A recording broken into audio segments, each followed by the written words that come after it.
1998, the year of Titanic's domination, Britney's debut, the first Divas Live, Sex and the City, Brandy and Monica, Whitney and Mariah, Jerry leaving the Spice Girls, Cher's Believe, the first iMac, and this thing that some of you may not know what it is. It's the first MP3 player. What a year. Welcome to the Unsleever. Today, we're taking it all the way back to 1998, a year that gave us some classic albums and musical moments.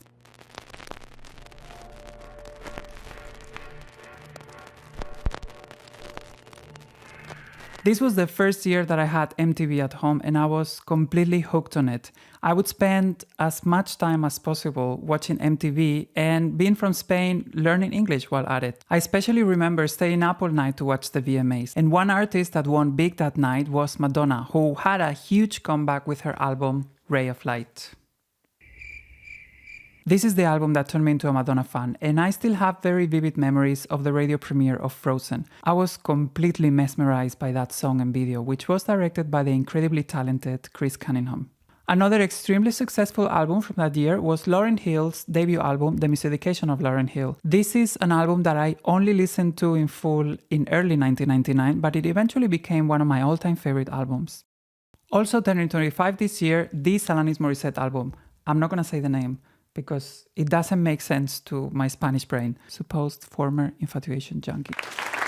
I kind of hated the first single, Thank You, because it was always playing on MTV, non-stop. I have made my peace with it now, and I really like that song. One of the biggest hits of the year was The Boy Is Mine, which is the song that introduced me to both Brandy and Monica, and I have both of their albums that I'm gonna show you. Also, Mariah released a compilation of all her number ones up until that point, The Ones. This came with 4 new tracks, including the iconic duet with Whitney Houston, When You Believe.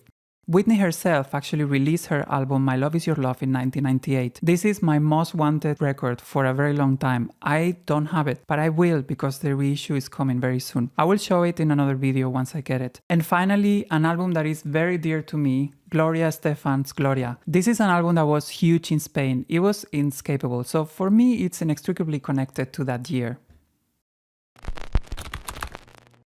This is the edition of the album that came out in 2017.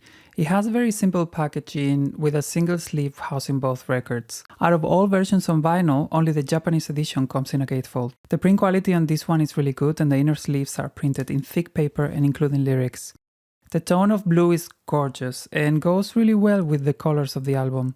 Sound-wise, it is really good bass and dynamics, although I think this album could do with a remaster as some parts of the production sound a bit muted to me. I stopped collecting Madonna the moment the reissue campaign was announced, as I was hoping for extended deluxe editions, but so far we've only gotten random picture discs and silver vinyl. Hopefully those expanded editions will be announced soon. Another reissue, this time from 2018, released as a limited edition from French retailer Fnac. This edition includes 2 hidden tracks that are not listed on the back cover, just like some other editions before it. These 2 songs are actually 2 of my favorites from the album, Can't Take My Eyes Off of You and Tell Him. The color of the records fits so well with the cover. They did a great job with it and they also sound really good, pretty quiet and flat.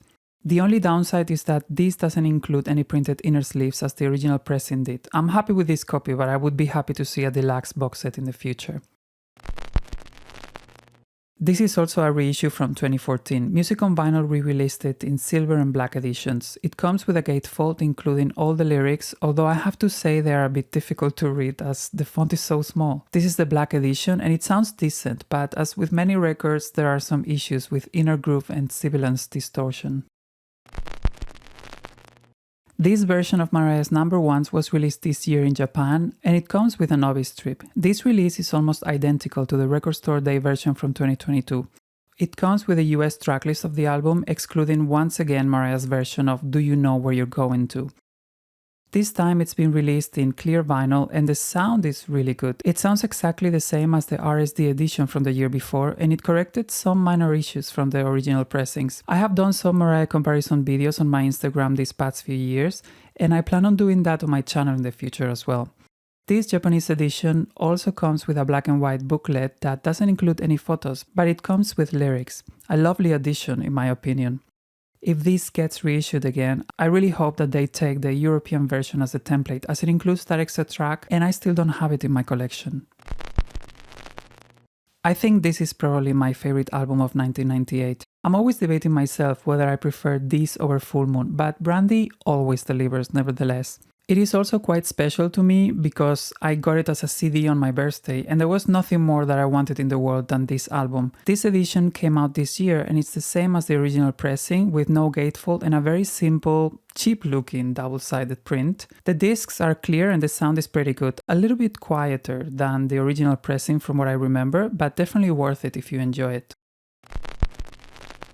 So this is the only edition on vinyl that exists of this album. All photos in it are a bit low quality, but this was already an issue with the CD. It comes with a lovely gatefold though. The sound is overall quite punchy, although there are inner groove distortions in tracks like Ring the Bell. I don't understand why this has not gotten a reissue yet, as it was very successful. I saw Monica in an interview recently saying that she is not valued as the R&B force that she is, and I completely agree with her. She has very strong albums, a bunch of hits, and I think it's about time we give her flowers.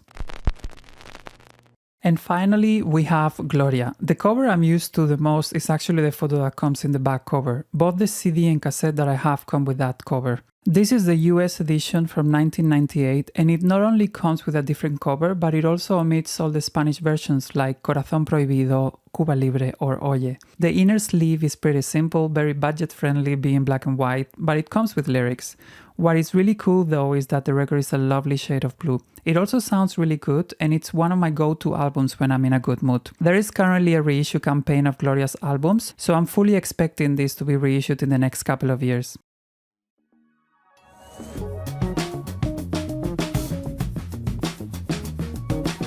That's all for today. Let me know in the comments what are your favorite 1998 albums, and please don't forget to like, comment and subscribe because it will help me grow the channel and reach more vinyl lovers. Thanks for watching, I'll see you next time.